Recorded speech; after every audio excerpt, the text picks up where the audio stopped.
Agustín, estamos conectados.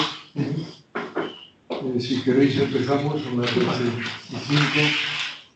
Hola, buenos días a todos. Supongo que me escucháis todos. No sé, Luis, ¿me escuchas? Luis Cárdenas. Hola, buenos días, os escucho muy bien, gracias. Daniel, ¿me escuchas? Hola. Juan Ignacio, hola. Hola, sí, Hola. se escucha. Sí, Esteban. perfecto. Bueno, Hola. Muy bien. Muy bien. Como pone al inicio, os indica en esa ventanita que hay ahí, la reunión se está grabando, porque después colgaremos las grabaciones en nuestros archivos de Teams compartidos.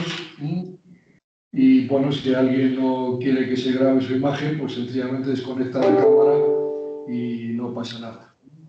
Son las prevenciones que nos exige la directiva sobre privacidad de la Unión Europea y tenemos que avisar que se están grabando la reunión. Bien, hoy habíamos tenido una discusión la semana pasada un poco intentando contrastar sobre el concepto y las derivadas que puede tener que manejamos aquí en Europa y las que se manejan en Latinoamérica, que no son exactamente lo mismo, y en la reunión pasada obviamente no resolvimos las controversias, pero sí pusimos sobre la mesa algunas posibles implicaciones. Alguna podría ser en la forma de medir el fenómeno de la informalidad, incluso identificar determinadas características del fenómeno según ciertos espacios, etc. De ahí nos surgió la idea de que podíamos ir discutiendo, teniendo algunas discusiones sobre algunas de las herramientas que utilizamos para hacer estas mediciones del fenómeno de la informalidad, bien en términos sobre fundamentalmente de empleo, pero también con otro tipo de indicadores. Hoy queríamos, nos había sugerido nuestros colegas que tenemos en Madrid, en la Universidad Autónoma, realizando un SECOME de la Universidad de Buenos Aires y de la Universidad Católica de Argentina, también de Buenos Aires, bueno, creo que de Buenos Aires, ¿no? También.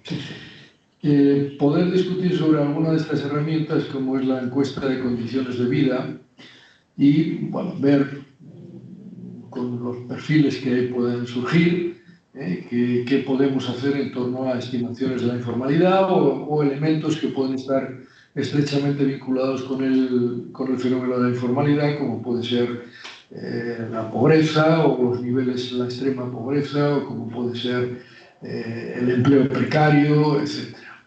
Bueno, le pedimos a Agustín Salvia, de la Universidad de la UBA, de la Universidad de Buenos Aires, que hiciera una breve introducción sobre el tema y después pues generalizamos el debate.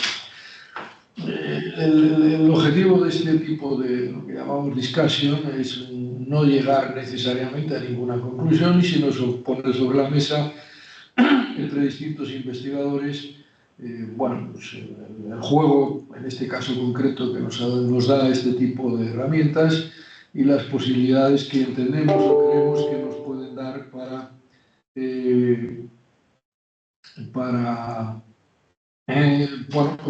desarrollar análisis cuantitativos en torno a la informalidad o fenómenos colaterales o vinculados a la informalidad. Bueno, vamos a iniciar esta introducción, a ver si soy capaz de ponerlo en condiciones.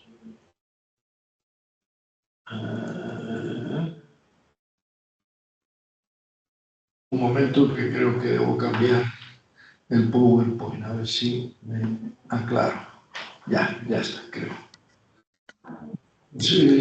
Con esta introducción de Agustín podemos luego generalizar el debate y los comentarios. Adelante, Agustín, cuando quieras. Bueno, tienes que darle aquí para que pase. No, tú pasa. Bueno, buenos días. A ver, la idea es poder presentarles lo que ha sido la experiencia de buscar aprovechar las condiciones de vida de la Unión Europea como una fuente de información para hacer estudios comparativos con América Latina a partir de lo que son las encuestas globales de América Latina. Hemos tenido una experiencia en los últimos 4 o 5 años en este sentido, en realidad intensa durante el año 2017, 2018 y 2019, y después truncada en el contexto del COVID, y vuelta a retomar en este contexto del INSEAD, porque nos parecía como una fuente importante para hacer estudios estadísticos comparados, incluso dentro de la Unión Europea o y al interior de América Latina, pero poder justamente tener capacidad de procesar información económico-ocupacional de ambas regiones y someterlas justamente a la exploración o al análisis o a interrogantes académicos, científico-académicos, e incluso de definición de políticas. En ese sentido, tomando la encuesta de condiciones de vida, no se ve, no se ve en la pantalla. Tomando la encuesta de condiciones de vida, es importante diferenciarlo de lo que se ha mencionado en varias ocasiones en algunas reuniones que hemos tenido, de la encuesta del trabajo, de calidad de vida del trabajo, que es distinta, que ambas son seguramente encuestas también regionales, que se aplican en España, pero que son de características distintas según lo que hemos indagado. La encuesta de condiciones de vida, la European Union Statistics on Common and Living Conditions, es la que lleva adelante Eurostat, la Oficina Estadística de la Unión Europea, con un objetivo principal que es medir la pobreza, la desigualdad y las condiciones de vida en los hogares de Europa. Tiene un ámbito de estudio que son los ingresos económicos de los hogares para diferentes fuentes laborales y no laborales. Para nosotros este era un punto importante, ahora explico por qué, pero aborda también, tiene un importante set de indicadores sobre condiciones de trabajo de los ocupados de los hogares, de todos los ocupados, asalariados y no asalariados, así como también indicadores de privación económica y social, en vivienda, salud, educación, riesgos de exclusión social y gastos que llevan adelante los hogares en materia de necesidades básicas. Las encuestas se aplican a hogares y después se entrevista al conjunto de los miembros, no se entrevista, se interroga sobre el conjunto de los miembros del hogar, independientemente de su situación o condición laboral. Esto permite, y se hace un relevamiento de las actividades que llevó adelante el hogar, es decir, los miembros del hogar, durante el último año, durante cada uno de los meses del año anterior en que se releva la información, al mismo tiempo que se releva cuál es la situación laboral en el tiempo presente. También tiene un módulo, en realidad tiene una encuesta panel, porque hay un conjunto de estos individuos, de hogares e individuos que son nuevamente objeto de entrevista al año siguiente, y la periodicidad es anual. Todas estas virtudes que tiene la encuesta nos parecía muy importante usarla desde el punto de vista del parámetro, de los parámetros teóricos que tenemos en América Latina, vinculado al enfoque estructuralista, cepalino, vinculado a la reproducción social de los hogares y a las estrategias familiares y a las estrategias laborales y ocupacionales de los hogares, no solamente en sectores formales, sino en sectores informales, y haciéndose también de acceso a recursos o fuentes de ingresos vinculados a las prestaciones sociales o a la ayuda mutua que se dan los hogares. Todo esto en clave a poder entender no solo el mercado de trabajo, sino la relación entre el mercado de trabajo, desigualdades sociales. Y hacer este enclave de condiciones familiares, mercado de trabajo y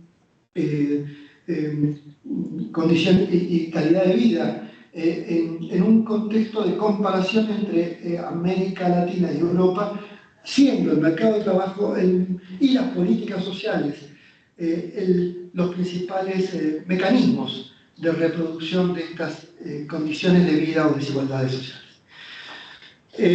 Obviamente el uso que se tiene de esta encuesta, políticamente hablando, es muy importante para las estrategias de Europa en el contexto de los objetivos del Plan 2030, de los Objetivos de Desarrollo Sostenible, y en la lucha contra la pobreza, en acceso al trabajo decente, en el monitorear las políticas sociales.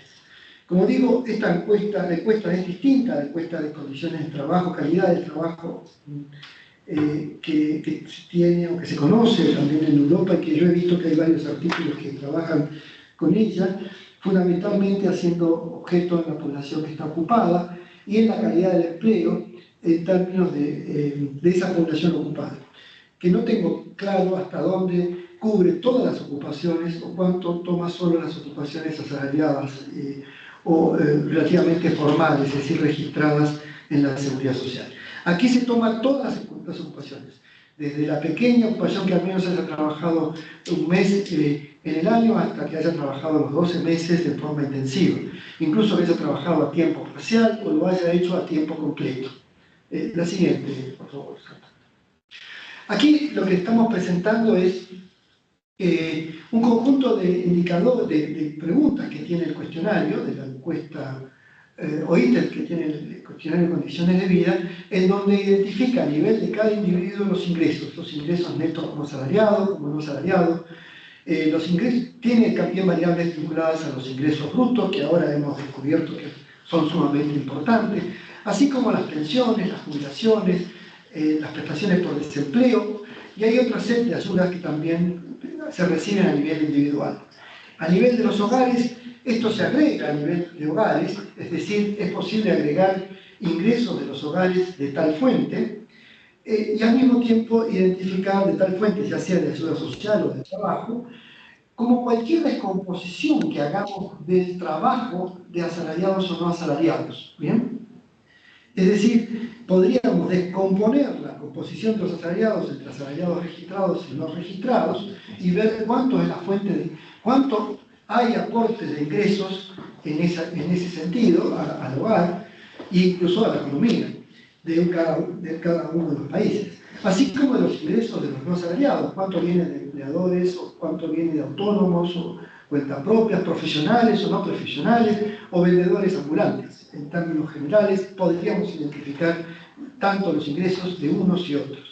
El interrogatorio que hace la encuesta alrededor de los ingresos se le consulta sobre cada uno de los meses de trabajo del año anterior y los ingresos que obtuvo en esas actividades en ese mes en el año anterior. Y después hay un procesamiento que hace la encuesta de cada país en particular, tarda un año por publicarse la encuesta, que es donde se cargan los aportes o contribuciones o cualquier otra línea que esté por registro. Es decir, dado que los datos de las personas son identificadas con su DNI o su dato personal o lo que fuese, su dato contributivo. Toda aquella persona que tiene un dato contributivo, que tiene una información contributiva o de aportes o de pago de impuestos, bueno, se le agrega sobre lo que declaró en función de obtener justamente lo que se llama ingresos brutos, que es sí una construcción ex post después de la encuesta, e incluso eventualmente de corregir algún error que surja de las declaraciones.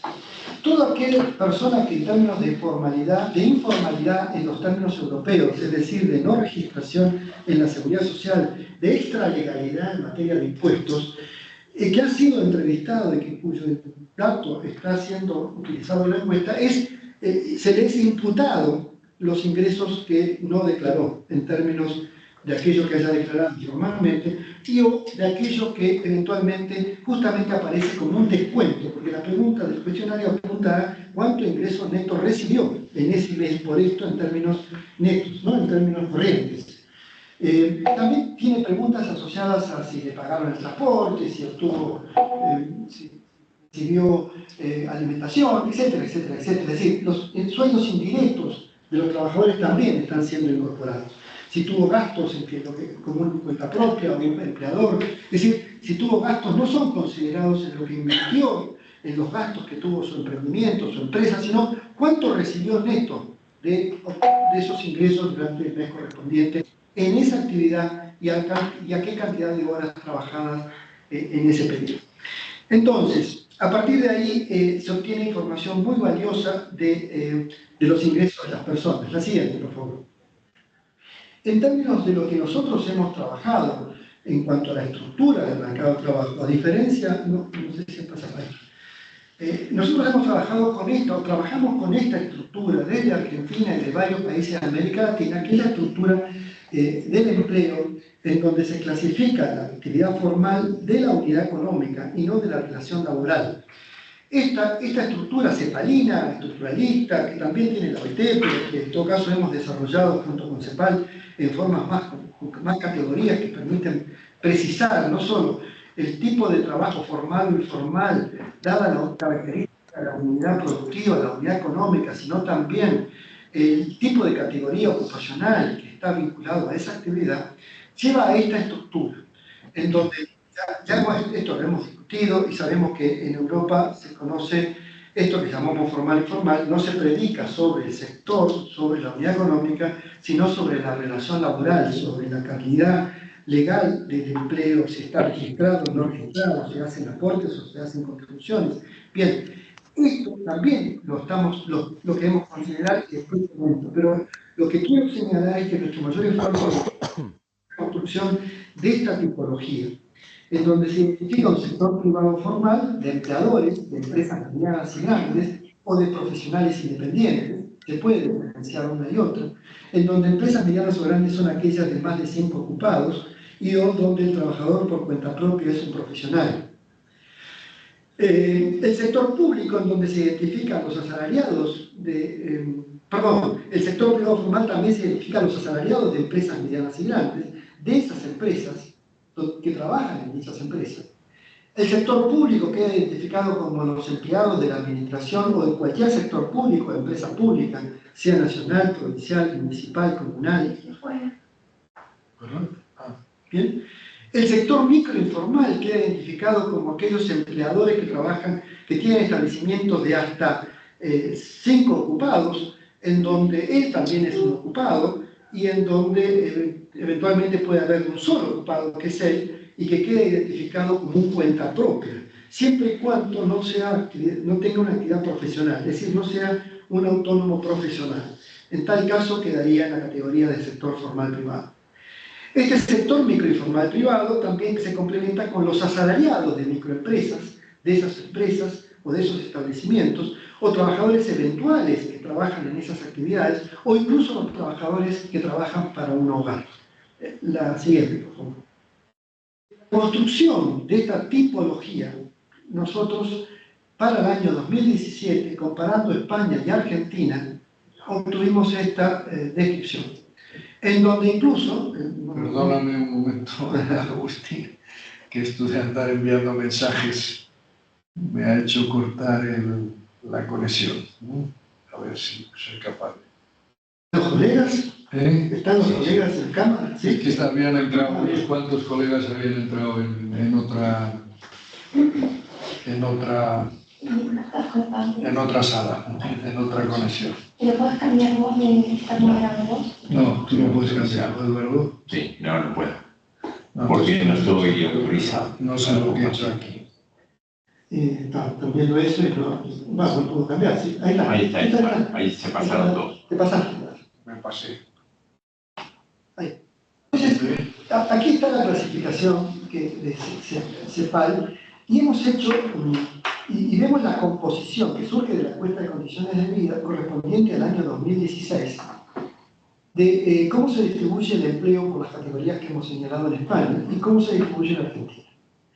Claramente vemos cómo el sector formal en España, si tomamos aquellos que están, o el sector público, tienen una 80% del empleo se concentra en el establecimiento de más de 5, trabajadores profesionales o asalariados de esas empresas o sector público. Y hay como un casi un 20%, un poquito más del 20% en el sector microinformal. Esta es la columna que dice total porcentaje del empleo.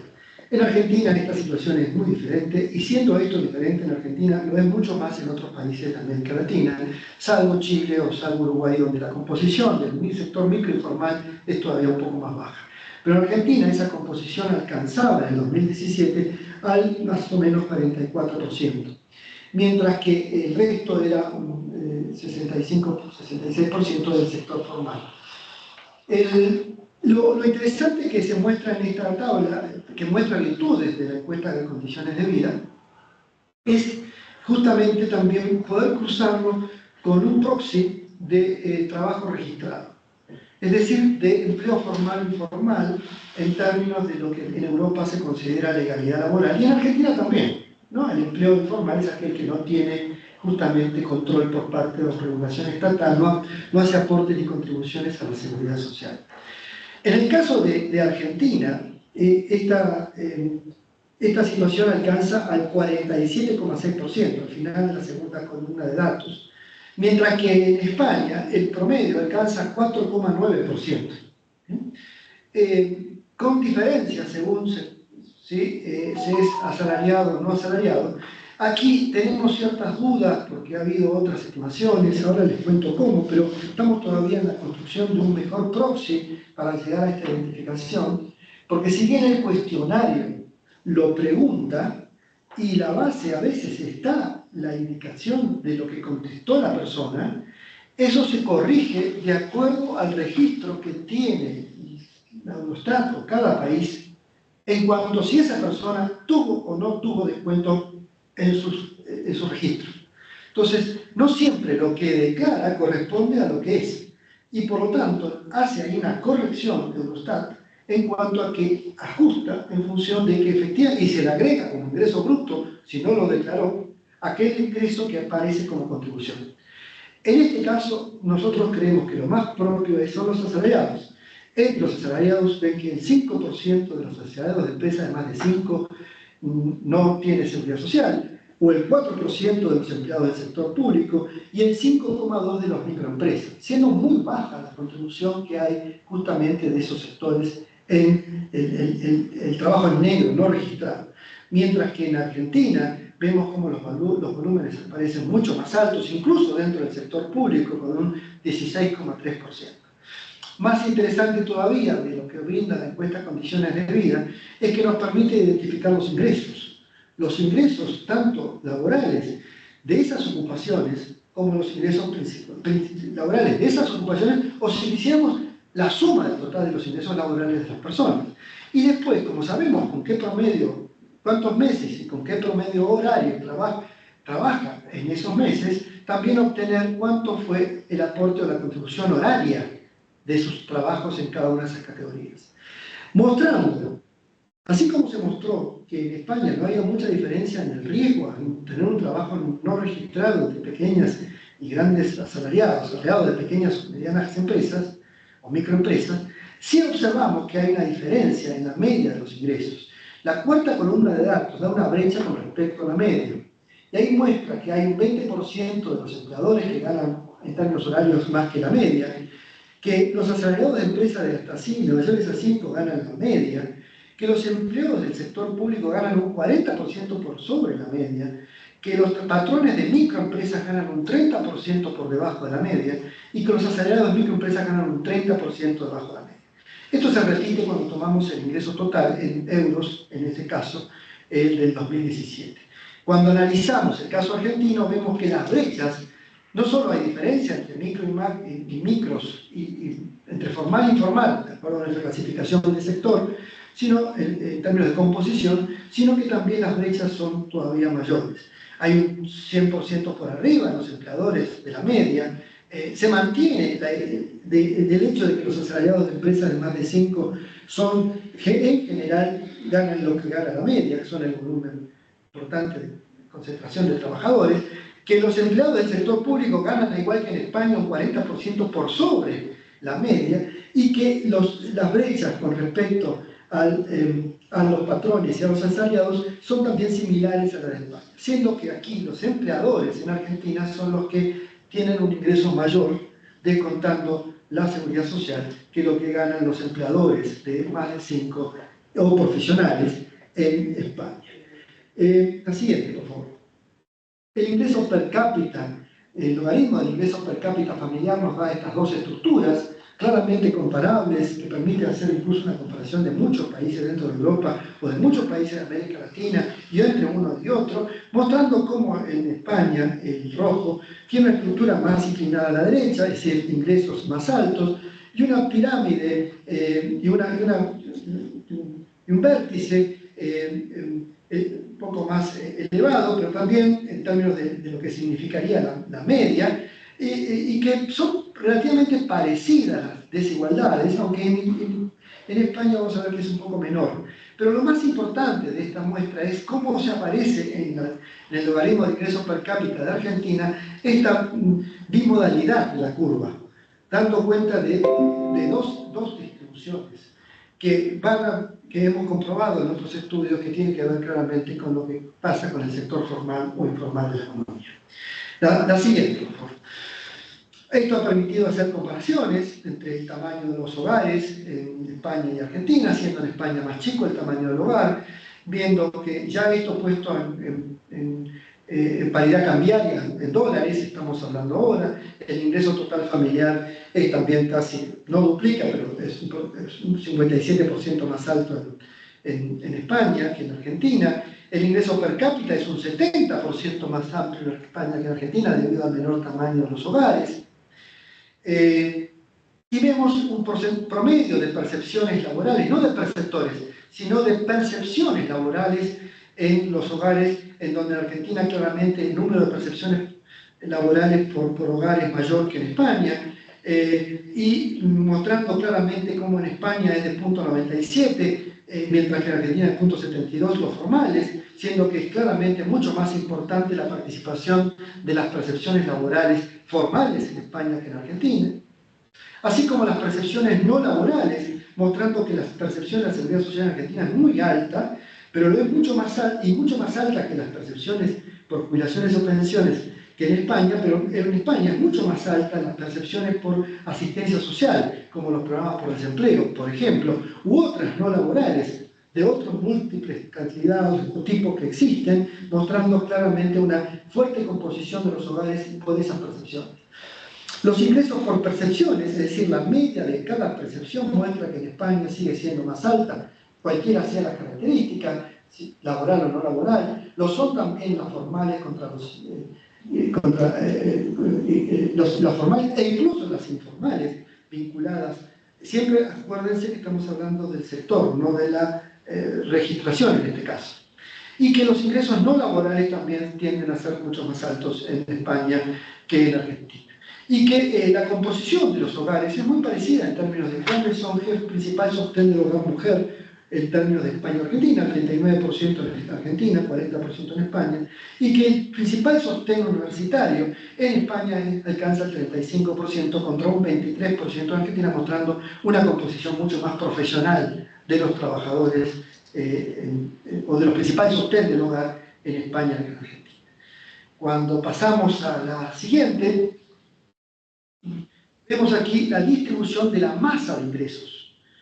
Vemos que en Argentina el 74% de los ingresos viene de fuentes laborales contra el 65,8%, pero que cuando analizamos los ingresos no laborales, bueno, obviamente en España alcanza el 34% contra un 25%, mientras que los ingresos por política social son el 30% contra un 21% en Argentina. Es decir, el nivel de cobertura del estado de bienestar en España es mucho mayor que en Argentina, como cabía esperar, y la participación de los ingresos laborales en Argentina es mucho mayor que en España por ese motivo. La siguiente, por favor. Bueno, y aquí solo mostrar que en España solo el 10% de los ingresos totales de los hogares, o de la masa de ingresos que reciben los hogares españoles en el año 2016, devino de un sector, no empleo, microinformal, ¿bien? Del que hemos definido como sector informal. Mientras que el resto no. La siguiente. Sí, ya estamos. Y aquí está la idea de que el 63% de los ingresos de los perceptores son bienes de perceptores laborales, el 42% en España, solo el 9%. Solo el 9% anterior, esa fue la posterior. Solo el 9% de las percepciones, no de perceptores, las percepciones devienen del sector microinformal contra el 31% en Argentina, y el 29% de las percepciones vienen en España de la política social, contra también el 30% en Argentina, lo que ocurre en Argentina, que esas percepciones son de ingresos mucho más bajos que los que se reciben en España. La siguiente, esto no lo voy a describir, pero permite una descomposición del Gini, mostrando que el Gini en Argentina, abajo de todo, en la última línea era el 40% en el año 2017 contra un 37% en España, y hay una descomposición que permite hacer una descomposición tanto por fuente como por aporte a la fuente. No importa, ahora después lo describimos. La siguiente, esto es un ejercicio que también se hizo en Argentina con Jessica Pla, dando cuenta de una posibilidad de hacer estudios comparados en donde aparece la clasificación por clases sociales, en términos de poder identificar la incidencia de cada fuente, laboral, no laboral, o del tipo que se quiera, por clasificación de clase.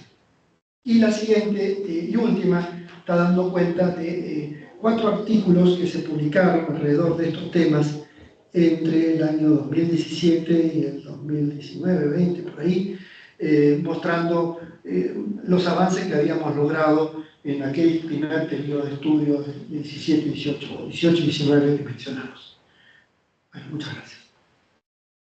Bueno, gracias, Agustín. Podemos generalizar el debate. Levantar la mano, por favor, quien quiera comentar, preguntar, intervenir en torno a esa cuestión. No sé si es equivocado al decirlo, pero cuando hablabas del número de personas con ingresos no laborales, salía una mayor cifra en Argentina que en España, y creo que lo dijiste al revés. Pero bueno. No, mayor percepciones en Argentina. Perceptores. Percepción, ingresos en España. Pero bueno, sí, percepciones son en Argentina, sí. Vale, de acuerdo. O iguales. Algunos comentarios. Yo lo único que, como corolario de lo que el otro día hablábamos, es que cuando se estaba hablando del sector, esto lo explicaba el otro día muy bien Agustín y Eduardo Villanina, que están aquí conmigo, cuando se hablaba del sector informal estaban hablando de las microempresas o de sectores que estaban incorporados en el ámbito de la microempresa y no estaban definidos por la definición que usamos habitualmente para definir personas o empleos, mejor dicho, informales, en el caso europeo, que serían los registros, lo que él estaba hablando de registros. Pero bueno, dicho esto, si alguien quiere algún comentario, intervenir, o Eduardo y Yanina quieren añadir algo.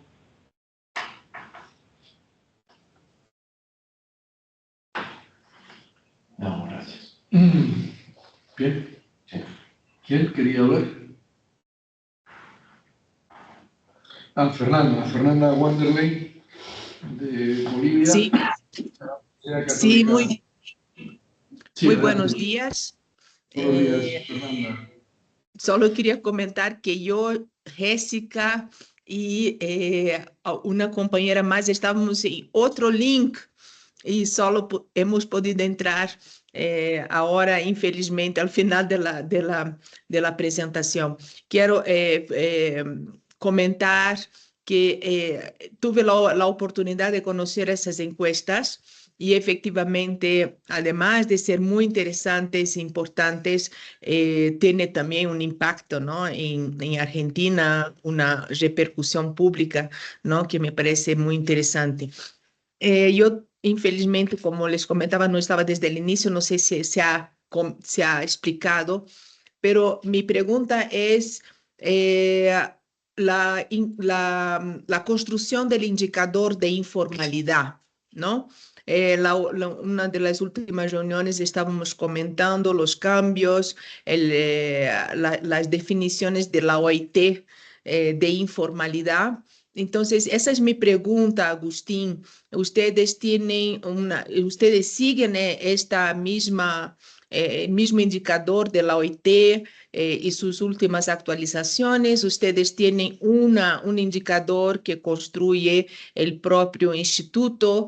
En Argentina, acá en Bolivia, tenemos un indicador que se construye en el INE, pero que no tenemos mucha transparencia de cómo es construido y tengo entendido que uno de los desafíos del proyecto es que construyamos el indicador para procesar a nivel país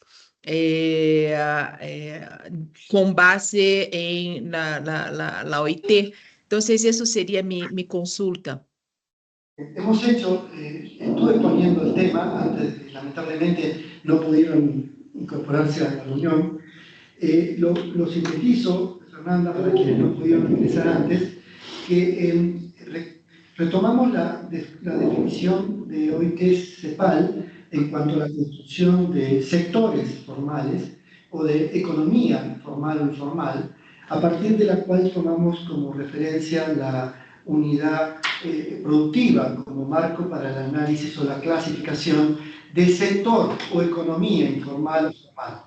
Pero no desconocemos que tanto en América Latina como en Europa, fundamentalmente asociado al trabajo asalariado, a las relaciones asalariadas, es muy conocido, difundido y utilizado como indicador de informalidad, como detrás de la nominalidad de la formalidad e informalidad está el grado de regulación que el Estado tiene de esas relaciones laborales y se usa de esas regulaciones justamente el aporte o contribución a la seguridad social o algún marco justamente de contribución o aporte que haga un autónomo o que haga un asalariado al erario público, al financiamiento del sistema de bienestar. Sin desconocer eso, incluso haciendo un esfuerzo en esa línea, nuestro mayor esfuerzo durante el tiempo que hemos estado trabajando con esto fue primero la estructura cepalina de OIT, abierta en cuantas más categorías podamos abrir, y presenté ahí una salida al respecto. Y que tiene que ver con sectores, ¿no? Trabajadores que están en el sector formal, informal o público de la economía.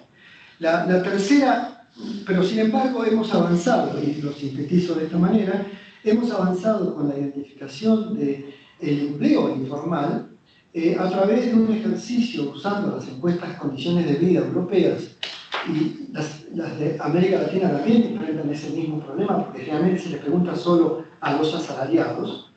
Pero en el caso de la encuesta de Condiciones de Vida, lo hemos hecho a través de algo que, explorando y estudiando y analizando incluso los ficheros de las encuestas, recomiendan hacer, que es descontar de los ingresos brutos los ingresos netos e identificar a partir de eso la contribución o aporte de un encuestado al sistema de la seguridad social, dado que la encuesta de Condiciones de Vida lo que releva es mes a mes al año anterior los ingresos por cada uno de los trabajos en términos de lo declarado por el informante o por la persona trabajadora, y después coteja esa información con los registros en la seguridad social de cada uno de los países.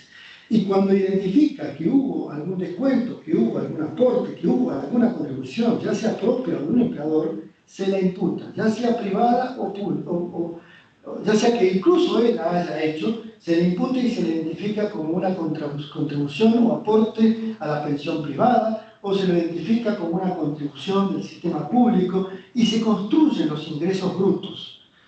Nosotros veníamos trabajando en ingresos netos y hemos probado que cuando distinguimos o separamos los ingresos brutos de los ingresos netos e identificamos a esos trabajadores, no tan fácilmente en el caso de los autónomos o los empleadores, pero en el caso de los asalariados, coteja muy bien con las cifras que por otra parte hemos obtenido de personas que no contribuyen a la seguridad social. Es decir, siempre estoy hablando de España, ¿no? Para el año 2017. Y nos da ese porcentaje de entre, bueno, 6-7%, que estamos 5, 6, 7%, dependiendo del tipo de asalariado que se trate. Mientras que en Argentina, esa misma identificación, con un ejercicio adicional para los no asalariados, nos da de 47%, 48%. Y si tomáramos solo los asalariados, nos da de 35-38%. Bueno, lo que ocurre ahí es que estamos hablando, en algún caso, de fuentes distintas y, además, bueno, según criterio OIT que explicaba Agustín, es, digamos, un tipo de estimación que en Europa no se suele hacer. Es decir, ¿Dónde estimamos aquí? Pues con contrastes de fuentes y partiendo de lo que vosotros en Latinoamérica llamáis las encuestas de empleo. ¿Cabe la posibilidad de utilizar algún otro tipo de encuestas? Sí. Lo que ocurre es que la encuesta de empleo suele ser más potente con muestras mucho más grandes y algo nos da, porque sí que interroga acerca del registro de la seguridad social. Si no recuerdo mal, en sitios como México o Brasil también se utiliza ese criterio para medir el empleo informal, que no el sector.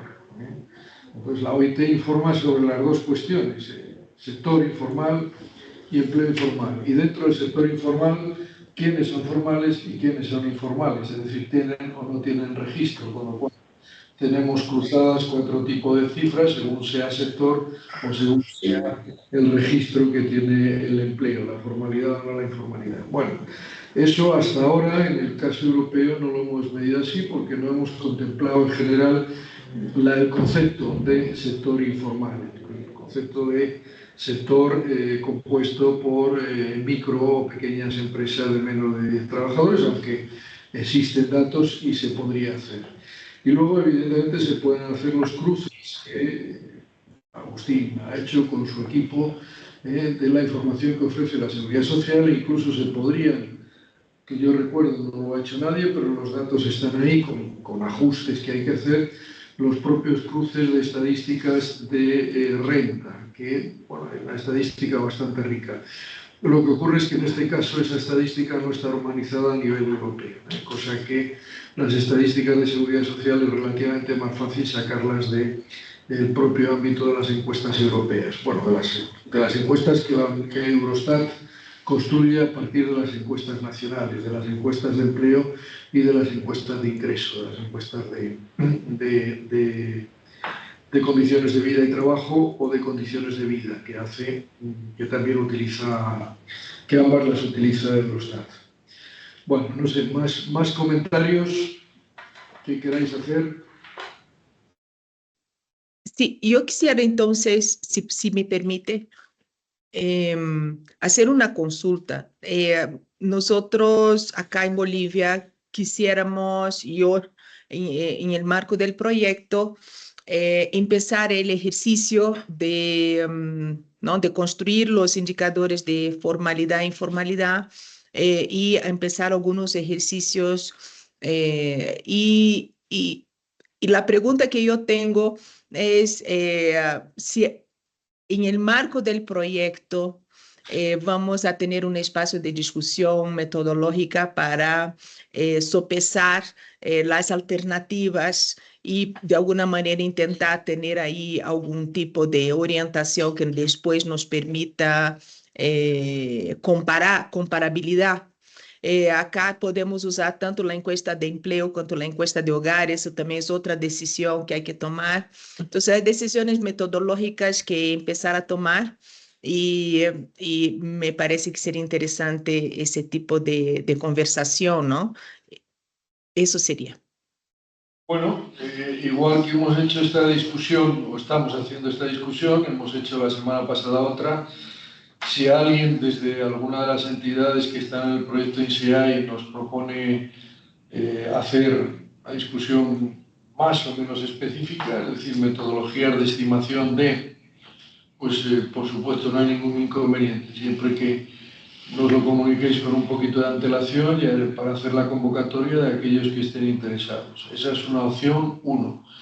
Opción 2, más restringida si se quiere, y es que circulemos un comunicado a todas las entidades que participan diciendo que Fernanda Wanderley propone una discusión mucho más específica sobre esta materia en concreto y a ver quién está interesado y vosotros mismos generáis la reunión y la discusión simplemente con una comunicación a la oficina técnica a través del correo que estamos utilizando, el de inseai2023@uam.es, para tener información. Es decir, que el mecanismo de comunicación está abierto, lo tenéis todos y es cuestión de ponerlo en marcha. Es decir, que si tienes, Fernanda, alguna propuesta concreta de una discusión metodológica, por supuesto, no hay ningún problema, bien que lo hagas en un circuito más reducido porque creas que que daría más juego, o bien que lo hagas proponiendo una discusión de este tipo abierta pues, a las personas que quieran participar, como hoy tenemos aquí, en el cual estamos unas 20 o 22 personas. Perfecto, gracias. Sesiones bilaterales, por ejemplo, con el equipo de Agustín, Eduardo y Janina, que os ponéis de acuerdo y adelante. Más cuestiones. Bueno, no sé si algo más que añadir. Yo un comentario, Fernanda. ¿Cómo es las definiciones que ustedes están trabajando en Bolivia, ya sean los oficiales o las que trabajan ustedes en el instituto de formalidad? Perfecto. Lo que acá se utiliza principalmente, primero es la la verdad que hay muchas maneras, en Bolivia se utiliza muchas maneras de medir desde los diferentes institutos. Y por eso es un tema porque queda una discusión que nadie sabe qué dato no utilizar. Después hay los datos de la OIT que también se utiliza a nivel nacional. Y de los otros organismos internacionales. En el caso de nosotros, del instituto, nosotros utilizamos principalmente como proxy la informalidad laboral de los trabajadores, principalmente con base en la categoría ocupacional, ¿no? Si es cuenta propia, si es trabajador familiar no remunerado, si es patrón sin ingreso, y después eso también combinamos con pago a la seguridad social, ¿no? De corto y largo plazo. Esos son los proxies. Cuando utilizamos los datos del INE, eso se vuelve más borroso porque no hay claridad exactamente si combinan también números o sea, si combinan indicadores de las unidades económicas, ¿no? Y ahí es menos de 5 trabajadores, 4 trabajadores, que es la mayoría, ¿no? En Bolivia. Entonces, eso es para nosotros un tema.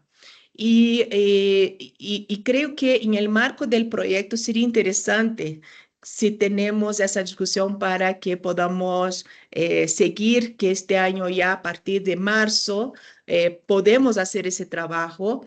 Y había entendido en la última reunión que íbamos a utilizar el indicador de la OIT, que llega solo a nivel regional, ¿no? Para bajar a los países.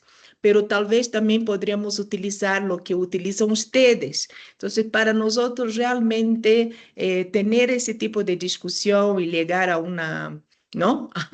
a un acuerdo de cómo los pros y cons y cómo podemos utilizar, por supuesto también considerando los datos disponibles. Acá en Bolivia es más complicado los datos administrativos. Va a ser muy, muy importante. Muy bien. Podemos, y ahí Fernanda nos puede hacer una propuesta, discernir las distintas vías o las distintas vías de información para crear indicadores y hacer discusiones separadas. Es decir, podemos, igual que hoy estamos discutiendo de la posible utilidad de las encuestas de condiciones de vida, pues ver a dónde llegamos utilizando las diferentes encuestas de empleo o lo que llamamos aquí encuestas de población activa. Podría ser motivo de estas reuniones, de esto que llamamos discussion. Si nos haces una propuesta, pues sería maravilloso. En cualquier caso, la documentación que nos ha pasado Agustín y los compañeros de la Universidad Católica de Argentina estará disponible en la nube que utilizamos, que compartimos, es decir, dentro de Teams. Todos tenéis acceso a la nube de Teams, entonces ahí en los archivos podréis encontrar esta documentación, ahí donde dentro de las actividades que tenemos, en una carpeta que se llama actividades, veréis ahí que aparecen distintos tipos de actividades, y en las actividades no recuerdo muy bien si de comunicación o diseminación, aparece esto que llamamos discussion, ¿no? Entonces ahí aparecerá toda la documentación que se ha manejado para la reunión de hoy y a partir de ahí podemos generar nuevas reuniones. Insisto, podemos hacer reuniones más masivas como la de hoy o se pueden hacer comunicaciones cruzadas porque tengáis interés, por ejemplo, en que con el equipo de trabajo de Agustín trasladar la experiencia o tratar de ver la posibilidad de implementar la experiencia en Bolivia o en otro sitio. Pero esa es la función de esta red, es decir, el hacer comunicaciones en distintos planos, a distintos niveles, con distinta intensidad y desde luego con distintos contenidos y motivaciones. Más cuestiones. Bueno, si no hay... Hay algunos colegas que no sé por qué no pudieron entrar. Jessica me informa que no tuvo éxito para entrar. Le acabo de enviar a todo el mundo el enlace a la reunión. Sí. Por WhatsApp. Sí. No, y después dice que quedó grabado, ¿no? Esto, Sí, ¿cómo, esto está... ¿Cómo lo pueden obtener o cómo se puede? Lo meteremos en la información de la reunión, estará también la grabación. Una pregunta, Santos. Si bien nosotros ya empezamos a trabajar, como dijo Agustín, desde hace tiempo, ¿no?, con esta encuesta. Perdón, ¿escucháis bien? Porque no sé si el micro sí está funcionando. ¿Se le escucha bien a Eduardo? Vale, perfectamente. Gracias. Si bien hace tiempo que estamos trabajando, hace varios años con esta encuesta, tengo entendido, hasta vos nos comentaste, que se suelen utilizar también otras encuestas, ¿no?, específicamente en España, más apuntando al mercado de trabajo. Es decir, nosotros ya tenemos todo un desarrollo teórico y, sobre esta encuesta, no sé si nos va a dar la amortización, digámoslo, como para cambiar la encuesta. Pero nos interesaba también qué encuesta están utilizando para los análisis de los microdatos, sobre todo también para, no solo por conocimiento, sino también por si necesitamos en algún momento hacer un control, ¿no?, una validación de lo que estamos haciendo o información complementaria que puede tener la otra encuesta con respecto a esta para ver si se puede machear de alguna manera, ¿no? Vos en algún momento ya nos comentaste, no sé si alguno de los colegas está trabajando también con otra encuesta. Al menos en el caso español tenemos colegas que trabajan o bien con registros profundizando más, como es el de la Seguridad Social, o bien los registros del Ministerio de Hacienda, que más o menos en algunos países europeos serían semejantes. Podemos organizar alguna discusión específica, incluso trayendo a algún conocedor mejor que yo que otras personas de la red que nos comenten la posible utilidad, por ejemplo, de los datos de impuestos sobre la renta y el origen de las fuentes de tributación, ¿no? Es decir, cómo se puede manejar eso y utilizarlo como contraste, teniendo en cuenta siempre que son registros, es decir, que la identificación de, por ejemplo, ingresos informales, ahí sería, evidentemente no existirían, serían ingresos formales, pero sí podemos conectarlo con ocupaciones y con algún otro indicador que estamos utilizando como informalidad con otras encuestas. Es decir, sí podríamos ver los trabajadores asalariados que trabajan en empresas de menos no sé qué tipo de declaración están haciendo, con ajustes y limitaciones que yo conozco menos, pero que lo podríamos hacer.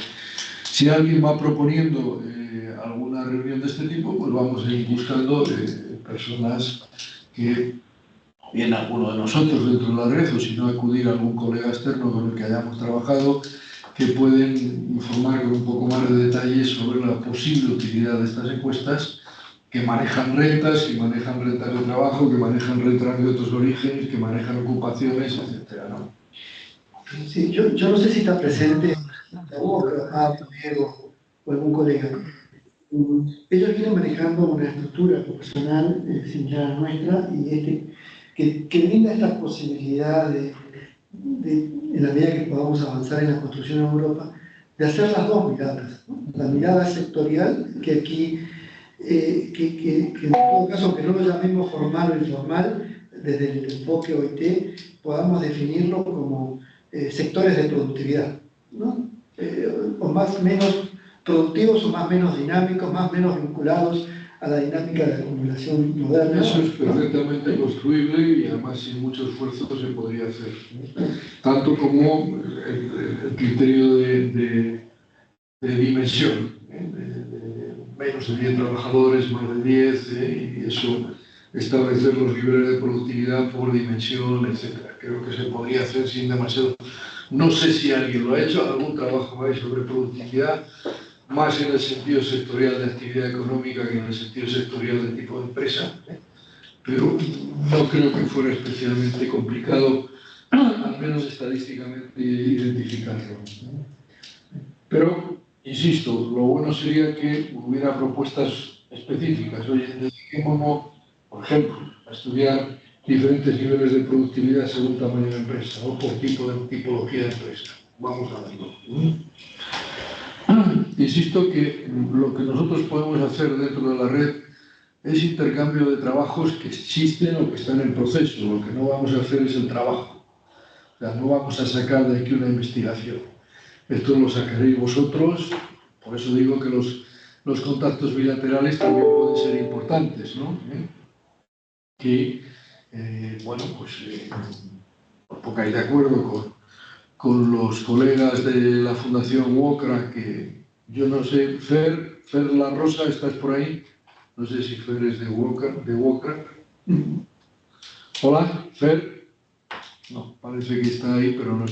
Bueno, que en todo caso, ese abrir procesos de investigación está perfectamente válido dentro de la red, pero que como tal no entramos en ello. Lo que sí que entramos es en el cambio de los conocimientos que nos permitan, pues como hoy, recoger el conocimiento en el manejo de la encuesta de condiciones de vida de los colegas de la UBA y de la UCA y, bueno, ponerlo ahí sobre la mesa y que nos sirvan a todos, ¿no?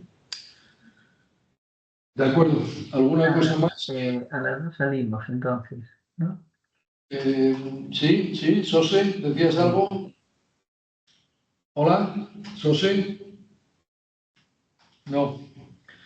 Bueno, si no hay más comentarios, insisto. Perdona, Santos, que tenía el micro abierto. Nada. Insisto, comunicaciones bilaterales cruzadas con los que hemos participado en esta reunión, con otros colegas de la red, todos tenéis la información, todos tenéis el acceso a escribir a quien os parezca oportuno, y dos, propuestas concretas de discusión sobre cuestiones específicas, sobre metodologías específicas, sobre el uso de encuestas específicas, donde, bueno, en la medida en que haya grupos que han utilizado diferentes encuestas, pues adelante. Nosotros, personalmente, mi equipo con el que trabajo, no habíamos utilizado la encuesta de condiciones de vida como tal. Nos hemos movido más en el ámbito de los registros de la Seguridad Social y de la encuesta de empleo. Y bueno, y no sé si vosotros, Luis Cárdenas, ¿me escuchas? Luis, hola. Sí, ¿me oís? No sé si vosotros habéis utilizado la encuesta de condiciones de vida para los trabajos que habéis hecho sobre ocupación, etcétera. Sobre ocupación no, pero la habíamos trabajado sobre pobreza en el hogar. Entonces todo esto que habéis contado era nuevo para mí realmente, porque no habíamos hecho cruces por categoría ocupacional a partir de la encuesta de condiciones de vida. La otra que yo conocía, que escuchando se me ocurría que habéis mencionado, es la de condiciones de calidad en el trabajo, ¿no? Que ahora es la encuesta europea. Quizá a lo mejor por ahí también se podría hacer algún cruce, porque esa sí que viene también bastante desglosada las condiciones en las que trabajan. Sí, lo que pasa probablemente en términos de ingreso no con tanto detalle como condiciones de vida. Exactamente, eso es. Se centran mucho más, ahí sí hemos trabajado con nosotros y ellos se centran mucho más sobre lo que es la organización del trabajo, por así decirlo, y las condiciones que generan, ¿no? Negociación colectiva, etcétera, etcétera. Entonces, el nivel de detalle que se consigue, por lo que yo he escuchado a los colegas argentinos, el nivel de detalle que se consigue en condiciones de vida no se puede conseguir con la WCT, con la de trabajo, condiciones de trabajo. Pero bueno, es cuestión también de indagar un poco, a ver si en algún cruce adicional podríamos conseguir algo. Todas estas que están en el ámbito de Eurostat, lo digo sobre todo por los colegas latinoamericanos, si tienen interés en acceder, se pueden acceder a los microdatos, o sea que a nivel de investigación y de comparación podemos jugar se puede jugar con los microdatos y es relativamente sencillo que la comisión Eurostat, en este caso, te dé acceso a los microdatos, te mande una posibilidad de acceso a los microdatos de las encuestas que lo tienen perfectamente estandarizado, anonimizado, en fin, todas estas cuestiones. A todos, gracias por estar y seguiremos, supongo que mejorando nuestras condiciones técnicas, haciendo reuniones de este cariz. Vale, adiós, adiós. Ahora 1h15. Chao, gracias a todos. Hasta luego, Santos, gracias. Un saludo. Hasta luego, Adiós, a todos. adiós. Chao. Gracias, hasta Adiós luego. con todos.